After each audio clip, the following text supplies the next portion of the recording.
Let's talk about the Minnesota Timberwolves. Finally, it was only a matter of time before I got around to talking about them because, my God, they are now 500. They're on a 3-game losing streak. To be fair, that 3-game losing streak is to the Thunder, the Celtics, and tonight the Pistons. The Pistons pretty much just destroyed this team, dismantled it tonight despite Anthony Edwards having 53 points. Cade Cunningham kind of got whatever he wanted. He had 40 points tonight. The defense just wasn't there, and no one was contributing on the offensive end outside of Anthony Edwards pretty much. So it was just an ugly game, and we're going to talk about it, and then we're going to talk about what the Timberwolves need to do in the future because what is happening? What is happening? Do they need to make a deal? What's going on? Pistons came out with a lot of energy tonight. Cade Cunningham threw a lob off the backboard to Asar Thompson 3 minutes into this game, and it came out firing tonight. He only had 1 assist from what I can remember. I think, let me check. He had 2 assists. What I will say is in the third and fourth quarter of this game, they were doubling him a lot, and he was passing out of those double teams pretty well and finding open shooters. Those shooters just couldn't knock down shit. Dante DiVincenzo, not a great night. Mike Conley had 0 points. Nickeil Alexander-Walker couldn't get it going from 3. It was just a mess. And Ant came out firing this game because the post game of the Celtics game, he talked about how he doesn't like getting double teamed and that it's difficult for him to stay engaged whenever he can't shoot the ball. I don't know, man.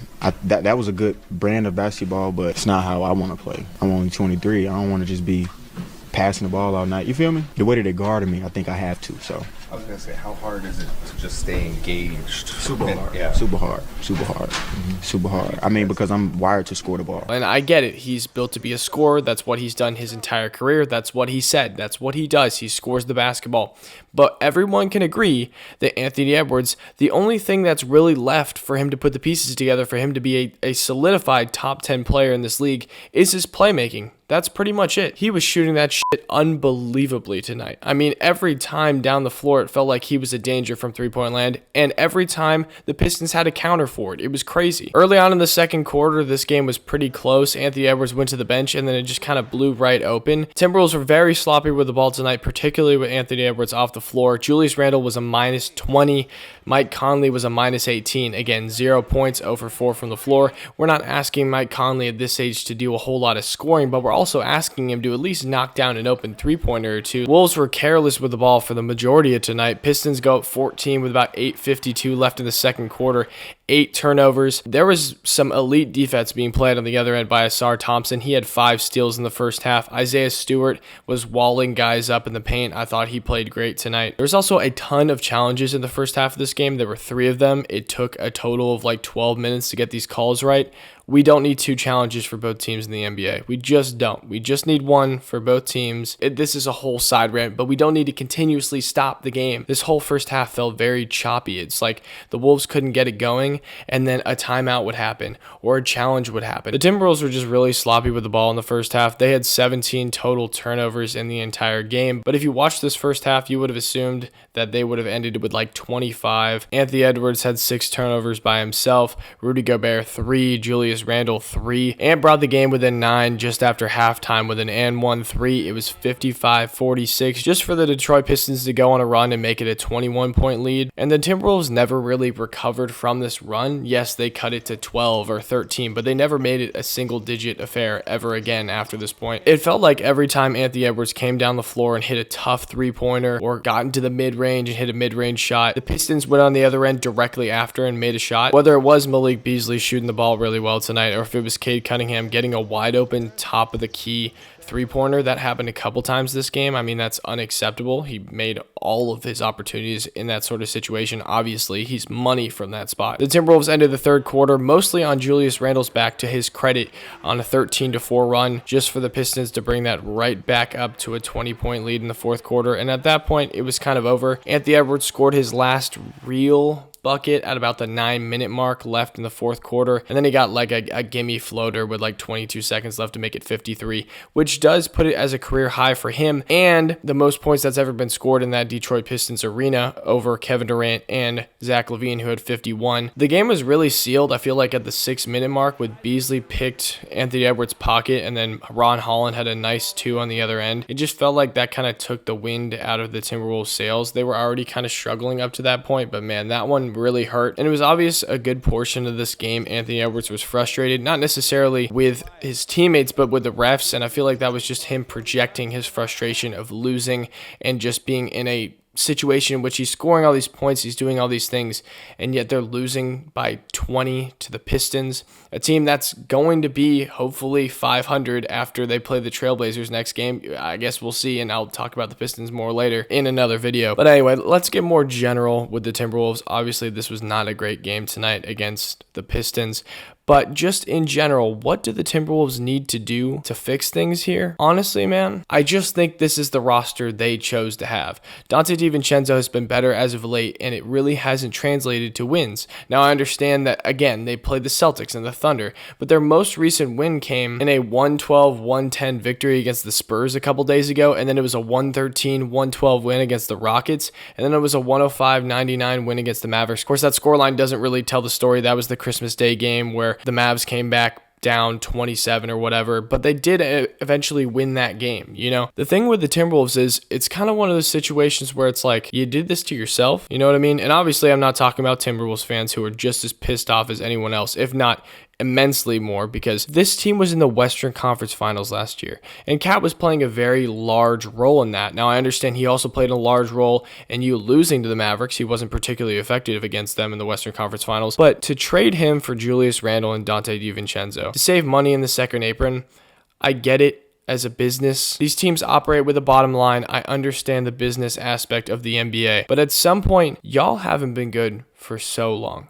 Cat hasn't seen real playoff success for so long. And then you watch him in New York, which I'm going to make a video on them soon. I was planning on doing a video because I wanted to be positive about them beating the Thunder, but the Thunder ended up pulling that one out. It's got to be just immensely frustrating. You're now exactly 500 through your first 34 games, right? 17-17. That's how you divide 34. I don't know why I said that. We are rapidly approaching halfway through the season. If we're at the 41 game mark, and this team truly hasn't gone 3 or 4 games above 500, we need to maybe start hitting the trade button, hitting the panic button. I think a lot of Timberwolves fans have already hit that point where it's like, what is the ceiling of this team? Well, it's obviously not the Western Conference Finals, and I kind of agree with them. And I like this team. I like Anthony Edwards. I understand he needs to grow up in a couple of aspects, and it's disappointing for him to say it's tough for him to stay engaged when he has to pass out of double teams. But at the end of the day, that is the part of winning that team just simply isn't doing right now. They're not sharing the ball like they did last year.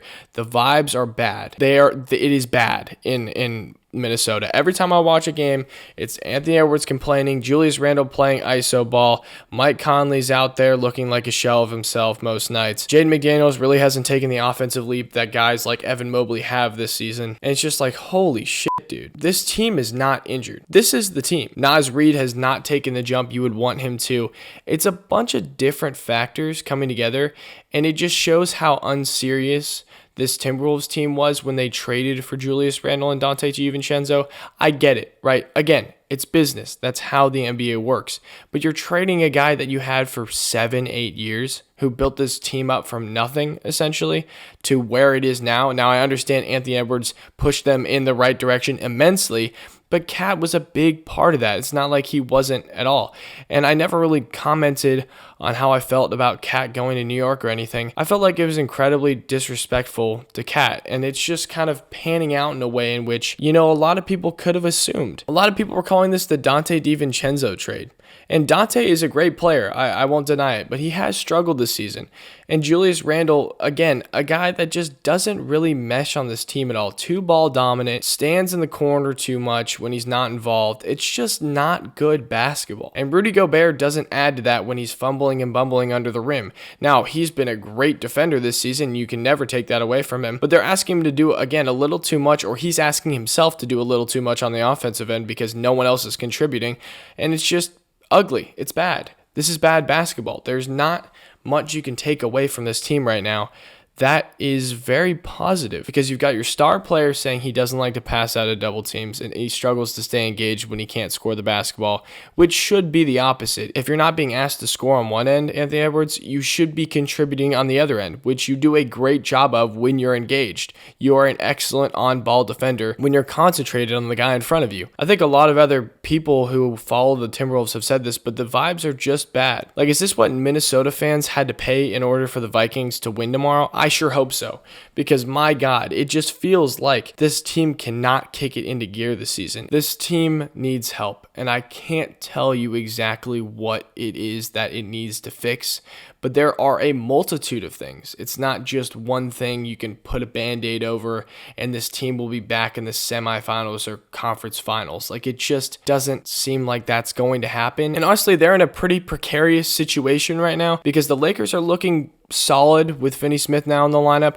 and the Spurs have been looking great. I know they lost in overtime to the Nuggets tonight, but that was mostly because Jokic just was unreal. Really unbelievable. But the night before that, they beat the Nuggets in Denver. So it's like this team is legit. I feel like the Spurs have a really good chance of making the play-in or maybe even making that 6th seed. I mean, it's totally possible. With how close the West is from like the 4th, 5th seed all the way to like the 11th and 12th seed, the Timberwolves need to stop fucking around because it's actually getting to be really fucking annoying. As a guy that's not even a big fan of the Timberwolves, I don't know, this team just makes me so mad watching them because it's like there's so much talent with Anthony Edwards, and Mike Conley is the type of guy who's just feels like he deserves a long playoff run in the back of his career. He's been nothing but a completely great teammate to everyone he's ever played basketball with. I feel like this team deserves success. Julius Randle deserves a little bit of like, hey, look what I can do when I'm not playing on the Knicks. And now it's just looking like Rudy Gobert is playing